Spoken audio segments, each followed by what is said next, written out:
ఈ రీతిగా నిలబెట్టినందుకు నీకు స్తోత్రాలు చెల్లిస్తున్నాము నాయన. అన్న వధువులో నైనా ప్రతి విషయంలో నాయన చెల్లిస్తున్నాం ప్రభువా. హల్లెలూయా హల్లెలూయా హల్లెలూయా హల్లెలూయా హల్లెలూయా హల్లెలూయా. స్తోత్రం స్తోత్రం స్తోత్రం స్తోత్రం స్తోత్రం స్తోత్రం. స్తుతి స్తుతి స్తుతి స్తుతి స్తుతి స్తుతి స్తుతి. హల్లెలూయా హల్లెలూయా హల్లెలూయా హల్లెలూయా హల్లెలూయా హల్లెలూయా హల్లెలూయా. రెండు చేతుల కష్టం వైపెత్తు సహోదరి సహోదరుడా, రెండు చేతుల కష్టం వైపెత్తు. దేవునిని స్తుతిద్దాం స్తుతిద్దాం ఆరాధిద్దాం ఆరాధిద్దాం ఆరాధిద్దాం. స్తోత్రం స్తోత్రం స్తోత్రం స్తోత్రం స్తోత్రం.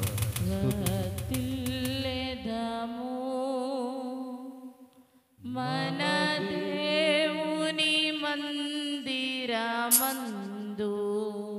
నాటబడిన వారమై వర్ధిల్లెదము. మన దేవుని మందిరమందు నాటబడిన వారమై నీతిమంతులమై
పొందేదాము శాశ్వత కృపను. హల్లెలూయా, స్తోత్రం తండ్రి. శాశ్వత కృపతో ప్రభువా అయ్యా దావీదునకు చూపిన ప్రభువా శాశ్వత కృపతో ప్రభువా మమ్మల్ని ఆదరిస్తున్న దేవా స్తోత్రం స్తోత్రం స్తోత్రం స్తోత్రం స్తోత్రం స్తోత్రం స్తోత్రం ప్రభువా. నీ రక్తంలో ఉన్న విజయమును బట్టి, నువ్వు ఇచ్చిన జయమును బట్టి అయ్యా, నువ్వు చేసిన మేళ్లను బట్టి ప్రభువా, నీ మందిర ఆవరణంలో నిలవబడటకు ప్రభువా నువ్వు ఇచ్చిన కృపను బట్టి నీకు వందనాలు వందనాలు, స్తోత్రాలు స్తోత్రాలు స్తోత్రాలు స్తోత్రాలయ్యా. అయ్యా ఈ దినము ప్రభువా అయ్యా నీ సన్నిధిలో నూతనమైన మందిరములో అయ్యా నూతనమైన మందిరమును ప్రతిష్ఠించి ప్రభువా నీ సన్నిధిలో ఆరాధించుటకు నువ్వు ఇచ్చిన కృపను బట్టి నీకే సమస్తమైన మహిమ ఘనత ప్రభావములు చెల్లిస్తూ యేసు నామమున ఆరాధించి ప్రార్థిస్తున్నాం తండ్రి. ఆమేన్. హల్లెలూయా.